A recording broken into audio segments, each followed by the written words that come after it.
bienvenue sur Vegas TV. Cette émission que nous animons aujourd'hui aura pour but de vous présenter et de rendre hommage à Cathy Darbord ainsi que de vous parler du quai 31. Aujourd'hui, avec moi, je suis accompagné de Alban Suarez. Bonjour. Et de Sébastien Fagé. Bonjour. Donc, Sébastien, pouvez-vous nous raconter qui était Cathy ? Cathy était une femme au grand cœur avec qui j'ai partagé ma vie pendant un peu plus de 5-6 ans. Nous avons créé aussi actuellement le quai 31 où nous nous trouvons actuellement. Et pour vous, j'imagine, Alban Suarez, que Cathy tenait une place importante dans votre vie. Tout à fait, une grande place, puisque comme le disait mon camarade Sébastien Fagé, Cathy était une femme au grand cœur qui s'ouvrait, qui écoutait les projets. Et quand je suis arrivé ici, plein d'idées un peu folles en tête sur le territoire du Lot-et-Garonne, arrivant de Bordeaux, c'est la première personne qui s'est intéressée à mes projets, qui a pensé que ces projets pouvaient se réaliser, qu'ils avaient peut-être l'air fous, mais qu'en tout cas que c'était des projets qui pouvaient se créer. Et en fait, au fil des 12 années d'amitié et de relations que j'ai eues avec Cathy Darbord, j'ai eu l'occasion de pouvoir mener tous ces projets que je lui ai expliqués au début. Elle m'a vu les développer un par un et j'avais sa confiance, son amitié. Et puis après, nous avons aussi fait beaucoup de projets ensemble, engagés autour de la culture, du spectacle, du divertissement et du bien-être et du bien-vivre avec les autres sur le territoire. D'accord. J'ai également du coup une intervention de Anne, une collaboratrice et amie, qui a souhaité lui dire quelques mots. Comment j'ai connu Cathy Darbord? Il y a une vingtaine d'années. Elle était journaliste au Sud-Ouest et moi j'étais adjointe à la culture de la mairie de Marmande. Et là nous nous sommes rencontrés et nous nous sommes appréciés. Ce qui caractérisait Cathy, c'était essentiellement, et pas que, sa bienveillance, son écoute, son esprit d'entreprise et son humour. Eh bien, je l'ai accompagnée dans ce projet Audace depuis de nombreuses années, et notamment à travers toutes les expositions de peinture et de sculpture que j'ai organisées au sein de ce lieu. Je voudrais juste lui dire que je l'aime et que là où elle doit voir ce qui est en train de se passer et qu'il faut qu'elle sache qu'elle sera toujours au cœur de ce qu'on va faire dans cette ville parce qu'elle y a joué un rôle très important. Donc maintenant, j'aimerais qu'on aborde, nous trois, l'aspect plus professionnel que Cathy s'évertuait à employer autour de l'association Audace, du quai 31 et pourquoi pas aussi de l'école Vegas, pour qui elle a été l'une des contributrices. Voilà. Tout à fait. Ce qu'on pourrait dire déjà, vous parliez de Vegas, ce qui était une chose qu'elle menait depuis quelques années en étant la présidente de l'association Vegas, car c'était un projet qui était tourné vers la jeunesse du territoire, cette jeunesse qui veut rester ici, puis il pourrait partir étudier dans des écoles sur d'autres départements, des départements qui sont mieux lotis en termes d'écoles et d'organismes de formation. Et il se trouve que l'école Vegas, quand l'école Vegas a été créée en 2015, il n'y avait rien sur le territoire pour que les jeunes qui veulent rester ici, ceux qui veulent partir, il faut peut-être les aider justement à avoir ce départ pour les études ailleurs, mais énormément de jeunes préféraient étudier là où il y a leur famille, là où ils vivent, là où des fois ils sont même déjà en situation d'habitation, de couple, etc. Car à l'école Vegas, certains étudient de l'âge de 20 ans à 30 ans, etc. Et en fait, du coup, elle s'est impliquée dans la présidence, mais elle était tellement impliquée dans le milieu associatif, elle faisait tellement de choses sur d'autres associations. Tiens, justement, on pourrait parler de son engagement associatif sur diverses structures. Oui, parce que Cathy était engagée pour les personnes en fin de vie auprès d'Alliance en 1947. Elle a été aussi journaliste à Sud-Ouest. Elle a été aussi journaliste républicain. Elle a été aussi également engagée auprès de la radio ARL. Elle a voué sa vie aux autres. Elle a été une personne qui était présente pour les autres. Elle a aidé les gens. Ici, comme on s'évertuait à dire, ici c'était un peu le champ des possibles. On essayait au maximum de pouvoir réaliser les projets des gens au mieux, en apportant notre contribution, notre petite pierre à l'édifice pour les gens, pour qu'ils puissent se faire le maximum de choses. Et voilà, nous avons mis aussi tous les étudiants aussi qui peuvent venir ici réviser, préparer leurs examens. On a mis le lieu à disposition pour un tarif très modique pour qu'ils puissent venir étudier. Pour appuyer donc les activités auxquelles Cathy avait participé à toutes ces associations qu'elle avait créées. Elle a dû se tourner donc vers la commune, vers l'agglo de Marmande, et donc Monsieur le maire qui l'a appuyé dans toutes ces démarches et a souhaité aujourd'hui lui adresser quelques mots. Écoutons-le. J'ai rencontré Cathy Darbord durant la campagne électorale de 2020, où elle m'a parlé du Quai 31, que je connaissais un peu, de son parcours et de l'intérêt du quai. Une fois élu, je l'ai rencontré en responsabilité, bien entendu. Pareil, pour parler du Quai 31, des développements tels qu'elle voyait, de ce qu'elle pouvait proposer. Et ensuite, j'ai eu l'occasion de la rencontrer de nouveau, entre autres moi et mes élus aussi, pour le projet Sésame, qui est un projet de tiers-lieu, avec lequel elle travaille déjà depuis quelques temps, puisqu'elle avait, le Quai 31 avait reçu mission, dans le cadre de Fabrique de territoire, de coordonner l'action de 3 tiers-lieux, celui de Quai 31, celui de Sésame et celui de Clairac. Alors celui de Sésame était en construction, il n'était pas ouvert bien entendu, donc c'était plutôt accompagner un peu la réflexion et la préfiguration. À travers ces rencontres, je dirais un peu institutionnelles, j'ai découvert la personne qu'elle était. Déjà, elle parlait du principe des tiers-lieux, comme elle voyait, et j'ai découvert une personne qui était passionnée, investie, je pense que le mot est trop faible, dans le projet Quai 31. Alors, dans l'association Audace, le cocon, bien sûr, qui était à Meillan, qui était le premier lieu qu'elle a développé, et puis ce Quai 31. Ce Quai 31 qui existait d'ailleurs avant, face à la gare, ça je le connaissais à cette époque-là. Il a ensuite déménagé, elle l'a développé, j'avais eu l'occasion de le visiter à son invitation, et c'était quelqu'un qui était vraiment complètement habité par cette mission qu'elle s'était donnée de développer le Quai 31, mais pas le développer pour développer son association. C'était vraiment pour créer le lien, l'écosystème, comme on dit, de façon peut-être parfois un peu pompeuse, mais vraiment la relation entre les habitants. En fait, ce qui est l'esprit du tiers-lieu, c'est ça. Et elle incarnait vraiment cet esprit, mettre du lien entre les gens, permettre, dire c'est pas possible, je pense pas que c'était quelque chose qui était dans son registre. Donc toute demande devait avoir une réponse et on devait essayer de rendre possible ce qui, au prime abord, paraissait impossible. Donc elle était vraiment disposée à faciliter les initiatives, elle les encourageait aussi. Elle les accompagnait et les encourageait.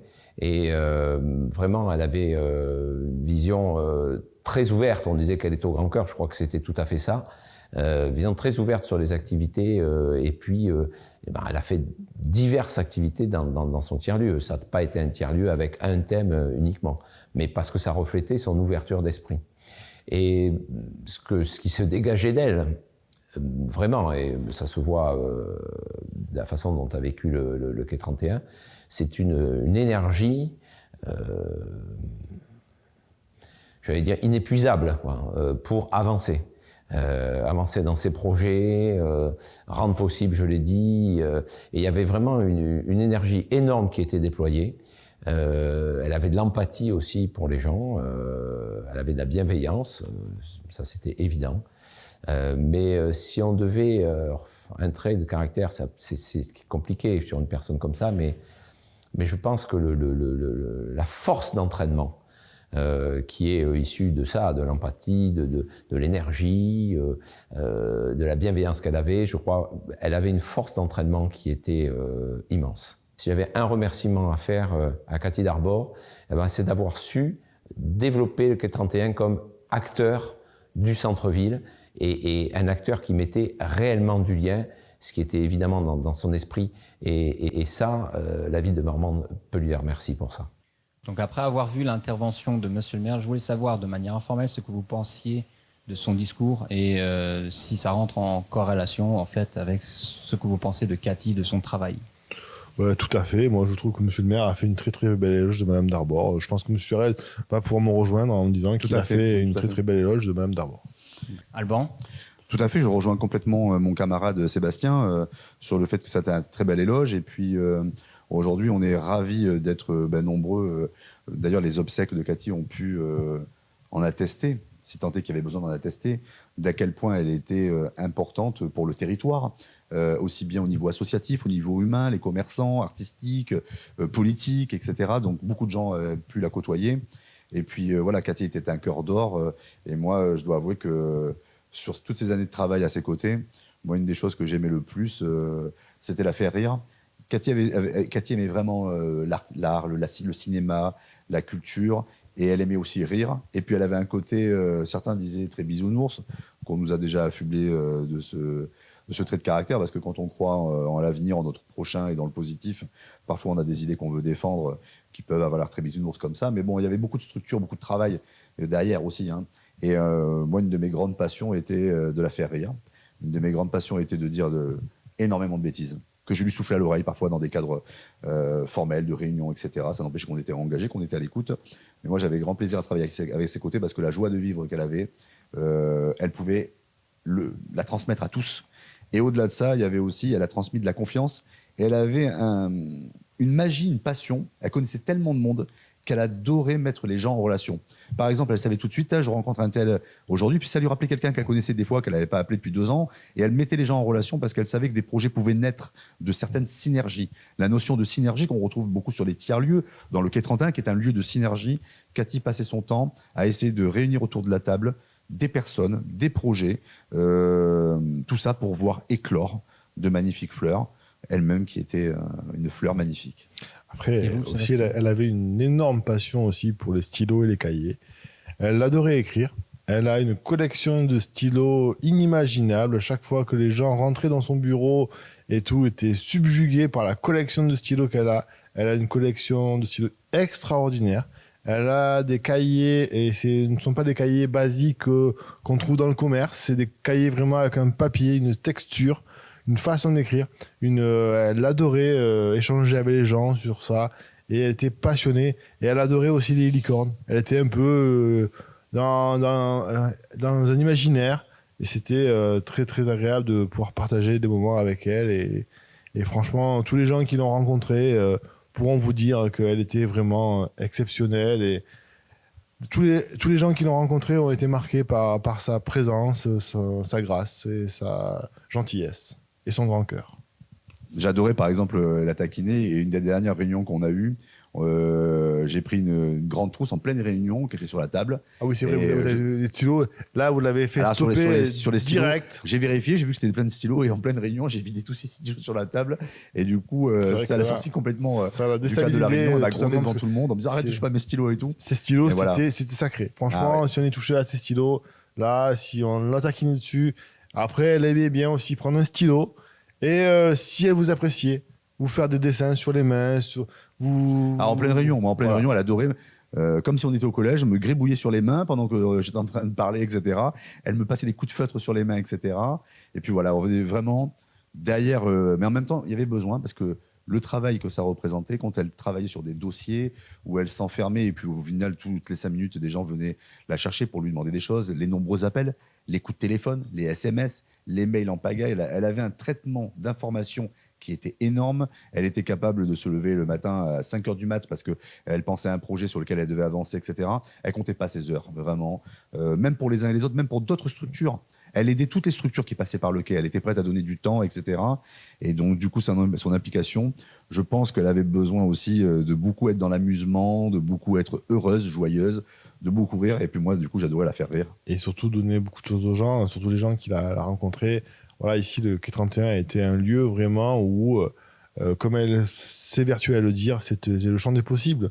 On pouvait vraiment tenter de réaliser le moindre projet.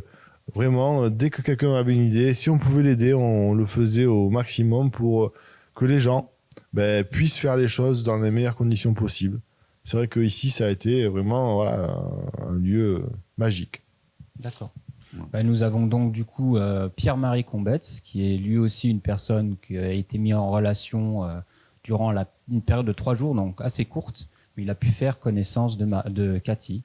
Donc je vous laisse un moment pour apprécier ce petit échange qu'il a eu avec nous. Alors du coup, moi, Cathy, je l'ai rencontrée par l'intermédiaire d'Alban Suarez. J'ai rencontré Alban il y a à peu près 1 an maintenant, donc on était en début d'année 2023.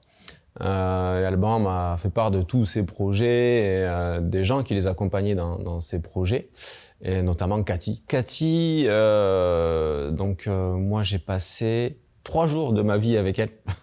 C'était sur l'édition du Garo Rock 2023, donc suite à un projet qui avait été un peu, mis en œuvre par Alban, et donc Cathy l'accompagnait sur ce projet-là. Donc l'idée, c'était de représenter Vegas sur le Garo Rock. Et on était donc sur le stand Vegas avec Cathy, et c'est à ce moment-là, du coup, que j'ai pu la côtoyer, discuter avec elle et me rendre compte de la personne qu'elle était, quoi. Alors Cathy, pour moi, c'était quelqu'un de très dynamique, quoi. Vraiment une personne très engagée, à fond dans les projets. Et voilà, quoi. C'est vraiment ça, vraiment quelqu'un de très engagé et avec beaucoup d'énergie. Et là encore, aujourd'hui, on parle pour elle parce qu'elle est plus là. Et franchement, j'y crois pas, quoi. Pour moi, ouais, j'ai du mal à accepter le truc, quoi. Je trouve ça bizarre. Mais bon, c'est comme ça. Ainsi s'achève notre émission pour ce soir en hommage à Cathy. Mais avant de nous quitter, nous voulions d'abord remercier Pierre-Marie Combetz pour un petit cadeau fait à Sébastien Faget, qui est en fait une photo faite en lithographie. Donc voilà, le cadeau remis en main propre à Sébastien, de la part des élèves de la classe Vegas, bien sûr.